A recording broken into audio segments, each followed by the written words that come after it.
అందరికీ నమస్కారం. Welcome to my channel. మనం ఏపీ వ్యాప్తంగా కొత్త రేషన్ కార్డులు అయితే ప్రింట్ అవుతున్నాయండి. దానికి సంబంధించిన వీడియోకి మనమైతే ఈ వీడియోలో అయితే చూద్దాము. దానికి సంబంధించిన పూర్తి డీటెయిల్స్ని అయితే మనం ఈ వీడియోలో చూద్దాము. మీరు ఇంతవరకు నా ఛానల్ సబ్స్క్రైబ్ చేసుకున్నట్టయితే దయచేసి సబ్స్క్రైబ్ బటన్ పైన క్లిక్ చేసి గంట సింబల్ పైన ప్రెస్ చేసి ఆల్ పైన క్లిక్ చేయండి. దీనివల్ల నేను చేసే ప్రతి వీడియో యొక్క నోటిఫికేషన్ మీకు అందుతుంది. ఏపీ గవర్నమెంట్కి సంబంధించిన ఏ డీటెయిల్స్ని మీరు మిస్ అవ్వకుండా ఉంటారు. లైక్ చేయండి, షేర్ చేయండి, వీడియోని పూర్తి చివరి వరకు చూడండి, మధ్యలో ఎక్కడ స్కిప్ చేయకండి. దీనివల్ల ఇంపార్టెంట్ పాయింట్స్ మిస్ అవ్వకుండా ఉంటారు. ఇక లేట్ చేయకుండా వీడియోలోకి అయితే వెళ్ళిపోదాం. ఆంధ్రప్రదేశ్ రాష్ట్ర వ్యాప్తంగా రేషన్ కార్డులు, తెల్ల రేషన్ కార్డులు అయితే ప్రింట్ అవుతున్నాయండి. రైస్ కార్డులు. ఈ రైస్ కార్డులు మనము ఈ ఫోటోలో చూపించిన విధంగా ఉంటాయి. ఇవి ఇంతకుముందు మన టీడీపీ గవర్నమెంట్ హయాంలో ఉన్న కార్డుల మాదిరిగానే ఉన్నాయి. ఇప్పుడు కూడా అలాంటి కార్డులే ప్రింట్ అవుతున్నాయి. ఈ ప్రింట్ అవుతున్న కార్డులని పాత రేషన్ కార్డుల ప్లేస్లో మనకు ఇవ్వడం అయితే జరుగుతుందన్నమాట. ఈ రేషన్ కార్డులు వచ్చేసి తెల్ల రేషన్ కార్డులు ప్రింటింగ్ జరుగుతోంది అని, డిజైన్ ప్రింటింగ్ జరుగుతోందని మన మంత్రి నాదెండ్ల మనోహర్ గారు అయితే చెప్పడం జరిగింది. దానికి సంబంధించిన ఫోటో అయితే ఇప్పుడు బయటకు వచ్చిందనమాట. ఈ రేషన్ కార్డులు మనకు కొత్త రేషన్ కార్డుకు అప్లై చేసుకోవడానికి కూడా మనకు ప్రభుత్వం అయితే అవకాశం కల్పించబోతోంది. ఈ పాత రేషన్ కార్డుల ప్లేస్లో కొత్త రేషన్ కార్డులు ఇవ్వడం జరుగుతుంది. అంతేకాకుండా కొత్త రేషన్ కార్డులకు అప్లికేషన్లు కూడా తీసుకోవడం అయితే జరుగుతుందన్నమాట. కొత్త రేషన్ కార్డులకు అప్లికేషన్ ఈ విధంగా ఉంటుందన్నమాట. ఈ విధంగా ఉన్న అప్లికేషన్ ఫారంలో మనము ఇంటి యజమానురాలి పేర్లు అయితే రాయాల్సి ఉంటుంది. అంటే ఇంట్లో ఎవరైతే అందరికన్నా పెద్ద ఆడవాళ్ళు, ఎవరైతే ఇంట్లో అందరికన్నా పెద్దవాళ్ళు ఉంటారో వాళ్ళని ఇంటి యజమానురాలుగా గుర్తించడం జరుగుతుందన్నమాట. వాళ్ళ పేరునైతే పైన రాయడం జరుగుతుంది. తర్వాత వాళ్ళ తల్లి తండ్రి యొక్క డీటెయిల్స్, తర్వాత అడ్రస్సు, ఫోన్ నంబరు, తర్వాత మన నేటివ్ ప్లేస్, మనం ఎక్కడి నుంచి ఏ చిరునామాలో మనం ఉన్నాము, కార్డు మనకి ఏ చిరునామాకి కావాలి అని చెప్పేసి దానికి సంబంధించిన డీటెయిల్స్ అయితే అన్నిటినీ ఫిల్ చేసి ఈ అప్లికేషన్తో పాటు జతపరచాల్సిన డాక్యుమెంట్స్ను కూడా జతపరిచినట్టయితే రేషన్ కార్డుకి పొందడానికి అప్లికేషన్ను ఇవ్వచ్చు అనమాట. రేషన్ కార్డుకి సంబంధించిన అప్లికేషన్ మనము వార్డు సచివాలయం లేదా గ్రామ సచివాలయం, అదే ఇప్పుడు పేరు మార్చారండి, గ్రామ సంక్షేమ కార్యాలయాలు లేదా వార్డు సంక్షేమ కార్యాలయాలు. ఈ కార్యాలయాల్లో మనము ఈ ఫిల్ చేసిన అప్లికేషన్తో సహా డాక్యుమెంట్స్ అన్నిటినీ కలిపి ఇచ్చినట్టయితే మనకు రేషన్ కార్డుకి వాళ్ళు ప్రాసెస్ చేయడం జరుగుతుందన్నమాట. ప్రాసెస్ చేసి మనకు వారం రోజుల్లో కొత్త రేషన్ కార్డును అయితే మంజూరు చేయడం జరుగుతుంది. ఇక ఈ రేషన్ కార్డును మనం పొందడం కోసం మనకు కొన్ని అర్హతలు అయితే ఉండాలండి. అర్హతలు ఏవి, మనము ఏ అర్హతలు కలిగి ఉండాలో మనం ఒకసారి చూద్దాము. మన రేషన్ కార్డు, తెల్ల రేషన్ కార్డు పొందడం కోసం కుటుంబ వార్షిక ఆదాయం వచ్చేసి సంవత్సరానికి 1,20,000 ఉండాలి. గ్రామాల్లో అయితే, పట్టణాల్లో అయితే సంవత్సర ఆదాయం 1,44,000 అయితే ఉండాలి. అంతకు మించి ఉండకూడదనమాట. గ్రామీణ ప్రాంతాల్లో అంటే నెలకు వచ్చేసి 10,000, అంటే ఇంట్లో అందరూ కలిసి నెలకు 10,000 కన్నా ఎక్కువ సంపాదిస్తూ ఉండకూడదనమాట. పట్టణ ప్రాంతాల్లో అయితే నెలకు 12,000 కన్నా ఎక్కువ సంపాదిస్తూ ఉండకూడదనమాట. ఇలా గ్రామీణ ప్రాంతాల్లోనూ పట్టణ ప్రాంతాల్లోనూ డిఫరెంట్గా ఇన్కమ్ అనేది ఉంటుందన్నమాట. ఆ ఇన్కమ్కి సంబంధించిన ఇన్కమ్ సర్టిఫికేట్ మనము ప్రొడ్యూస్ చేయాల్సి ఉంటుంది. ఇక నెక్స్ట్ వచ్చేసి 4 చక్రాల వాహనం అండి. 4 వీలర్స్ వచ్చేసి ఇంటి అవసరాల కోసం 4 వీలర్ ఉన్నట్టయితే అది మనకు రేషన్ కార్డు ఇవ్వడం అయితే జరగదనమాట. కేవలం ట్యాక్సీ లేదా ట్రాక్టర్ నడుపుకోవడం కోసం 4 వీలర్ ఉన్నట్టయితే మనకు అలౌ చేస్తారంటే ఎల్లో బోర్డుతో ట్యాక్సీ ఉన్నట్టయితే దాన్ని అలౌ చేసి మనకు రేషన్ కార్డు అయితే ఇష్యూ చేయడం జరుగుతుంది. కానీ వైట్ బోర్డు ఉన్న, అంటే మన ఇంటి అవసరాల కోసం ఉన్న కారుకి మనకు రేషన్ కార్డు అయితే ఇవ్వడం జరగదనమాట. ఇక నెక్స్ట్ వచ్చేసి కరెంటు బిల్ అండి. కరెంటు బిల్ వచ్చేసి నెలకు 300 యూనిట్ల కన్నా తక్కువ కాలుస్తూ ఉండాలి. నెలకు 300 యూనిట్ల కన్నా ఎక్కువ కాలుస్తూ ఉన్నట్టయితే మనకు రేషన్ కార్డు అయితే ఇవ్వడం jరగదు. 6 నెలల కరెంటు బిల్లుని మనకు చూసి సరాసరి చేయడం జరుగుతుంది. ఇలా సరాసరి చేసిన తర్వాత నెలకు 300 యూనిట్ల కన్నా తక్కువ ఉన్నట్టయితేనే మనకు రేషన్ కార్డుని అయితే ఇష్యూ చేయడం జరుగుతుంది.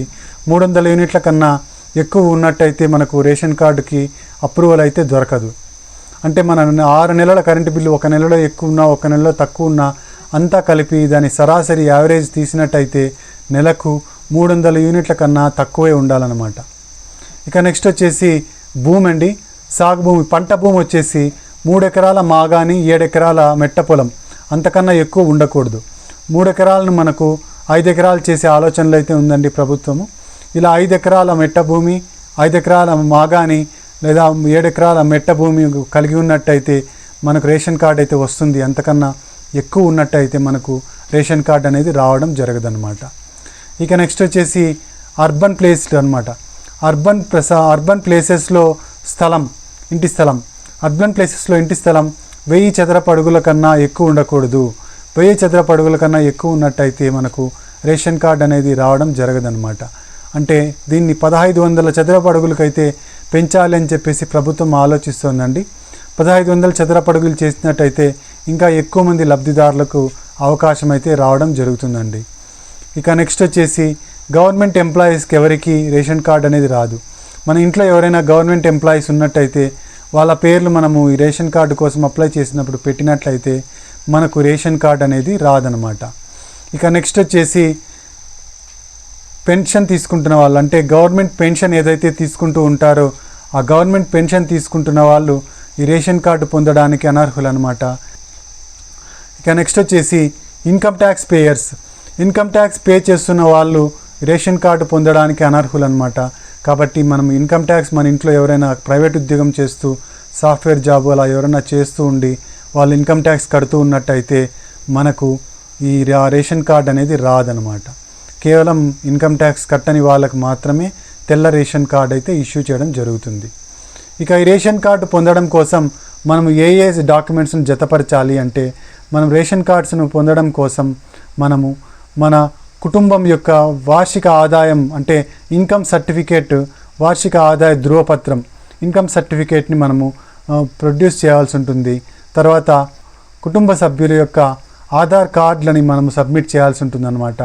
అంటే ప్రతి కుటుంబ సభ్యుని యొక్క ఆధార్ కార్డు మనము జత చేయవలసి ఉంటుంది. అప్లికేషన్లో కూడా కుటుంబ సభ్యుని యొక్క పేరు, అతని వయస్సు, తర్వాత అతని డేట్ ఆఫ్ బర్త్ను మనము ఎంటర్ చేయవలసి ఉంటుంది. ఇలా కుటుంబ సభ్యుల యొక్క అన్ని ఆధార్ కార్డులు మనము సబ్మిట్ చేయాల్సి ఉంటుంది. తర్వాత మన ఫ్యామిలీ ఫోటో, మన కుటుంబానికి సంబంధించిన ఫోటోని మనం తీసి దాన్ని కూడా మనము సబ్మిట్ చేయాల్సి ఉంటుంది. ఈ ఫోటోనే మనకు తెల్ల రేషన్ కార్డు వెనుక భాగంలో రావడం అయితే జరుగుతుందన్నమాట. ఇలా మనము అప్లికేషన్ను గ్రామ సచివాలయం లేదా వార్డు సచివాలయం, అదే గ్రామ సంక్షేమ కార్యాలయాలు లేదా వార్డు సంక్షేమ కార్యాలయాల్లో ఇచ్చినట్టయితే వాళ్ళు ప్రాసెస్ చేయడం జరుగుతుందన్నమాట. అతి తొందరలోనే, అంటే సెప్టెంబర్ నెలలోనే మనకు కొత్త రేషన్ కార్డులకు అప్లికేషన్లు తీసుకోవడం జరుగుతుంది. అయితే ఈ కొత్త రేషన్ కార్డులు కొత్తగా పెళ్ళైన వాళ్ళకు ఎక్కువ ప్రిఫరెన్స్ అయితే ఇవ్వడం జరుగుతుందండి. కొత్తగా పెళ్ళైన వాళ్ళు ఎవరైతే ఉంటారో వాళ్ళు తమ మ్యారేజ్ సర్టిఫికేట్ని చూపించినట్టయితే వెంటనే వాళ్ళకు ఈ రేషన్ కార్డును ఇష్యూ చేయడం అయితే జరుగుతుందన్నమాట. ఈ తెల్ల రేషన్ కార్డు పొందడం కోసం మనము అప్లికేషన్ను పెట్టుకోవాల్సి ఉంటుంది గ్రామ సచివాలయాల్లో. ఇది సెప్టెంబర్ నెలలో మనకు ఈ అప్లికేషన్ అయితే తీసుకుంటారు. కాబట్టి దీనికి కావాల్సిన డాక్యుమెంట్స్ని మీరు రెడీ చేసుకోండి. అతి త్వరలోనే మనం రేషన్ కార్డుకు అప్లై చేసుకోవడానికి ప్రభుత్వం అవకాశాన్ని అయితే కలిగిస్తుంది. ఇక నెక్స్ట్ వచ్చేసి పాత రేషన్ కార్డు కలిగి ఉన్న వాళ్లకు ప్రభుత్వం ఒక శుభవార్తనైతే చెప్పిందండి. చంద్రన్న కానుక ఏదైతే ఉందో ఆ చంద్రన్న కానుకను మళ్ళీ పునరుద్ధరించడం జరుగుతోందన్నమాట. ఇంతకుముందు టీడీపీ గవర్నమెంట్ ఉన్నప్పుడు ఈ చంద్రన్న కానుకను మన హిందూ, ముస్లిం, క్రిస్టియన్ సోదరులకు చంద్రన్న కానుకనైతే ఇచ్చేవాళ్ళు. హిందువులకైతే సంక్రాంతిలో, ముస్లింలకి రంజాన్లో, క్రిస్టియన్లకు క్రిస్మస్ పండగకి చంద్రన్న కానుకనైతే ఇచ్చేవాళ్ళు. ఈ చంద్రన్న కానుకను మళ్ళీ ఇవ్వబోతోందండి ప్రభుత్వం. అంటే ఇప్పుడు రాబోయే క్రిస్మస్కు మన క్రిస్టియన్ సోదరులందరికీ ఈ చంద్రన్న కానుకలు 9 రకాల సరుకులు అయితే ఇవ్వడం అయితే జరుగుతుందన్నమాట. అది చంద్రన్న కానుకకు సంబంధించిన అప్డేట్. ఇక తర్వాత వచ్చేసి ఈ మనకు బియ్యంతో పాటుగా మనకు చక్కెర, జొన్నలు, రాగులు, సజ్జలు, అంతేకాకుండా కందిబ్యాళ్ళు కూడా అతి తక్కువ ధరకే ఇవ్వడం అయితే జరుగుతుంది. వచ్చే నెల అంటే సెప్టెంబర్ నుంచి పంచదార మరియు కందిపప్పును సబ్సిడీ ధరకే, అతి తక్కువ ధరకే ఇవ్వడం అయితే జరుగుతుందన్నమాట. అంతేకాకుండా రాగులు, మిల్లెట్స్, రాగులు, జొన్నలు, సజ్జలు ఈ మూడిట్లో ఏవి కావాలంటే అవి మనకు బియ్యానికి బదులుగా ఇవ్వడం అయితే జరుగుతుందన్నమాట. ఇవ్వండి రేషన్ కార్డుకి సంబంధించిన అప్డేట్స్. మన కొత్త కార్డులు ఏ విధంగా ఉంటాయో మనం ఇంతకుముందే చూసాము, ఇంకొకసారి చూద్దాము. ఇక్కడ చూపించినట్టుగా మన కొత్త రేషన్ కార్డులు అయితే ఉంటాయి, ప్రింట్ అవుతున్నాయి. అతి తొందరలో మనకు ఈ రేషన్ కార్డులను అయితే ఇవ్వడం అయితే జరుగుతుందన్నమాట. ఇవ్వండి రేషన్ కార్డుకి సంబంధించిన పూర్తి వివరాలు. మీరు ఇంతవరకు నా ఛానల్ సబ్స్క్రైబ్ చేసుకున్నట్టయితే దయచేసి నా ఛానల్ సబ్స్క్రైబ్ చేసుకోండి. గంట సింబల్ పైన ప్రెస్ చేయండి, ఆల్ పైన ప్రెస్ చేయండి. దీనివల్ల నేను చేసే ప్రతి వీడియో యొక్క నోటిఫికేషన్ మీకు అందుతుంది. ఏపీ ప్రభుత్వ పథకాలకు సంబంధించిన ఏ సమాచారాన్ని మీరు మిస్ అవ్వకుండా ఉంటారు. లైక్ చేయండి, షేర్ చేయండి. Thank you very much.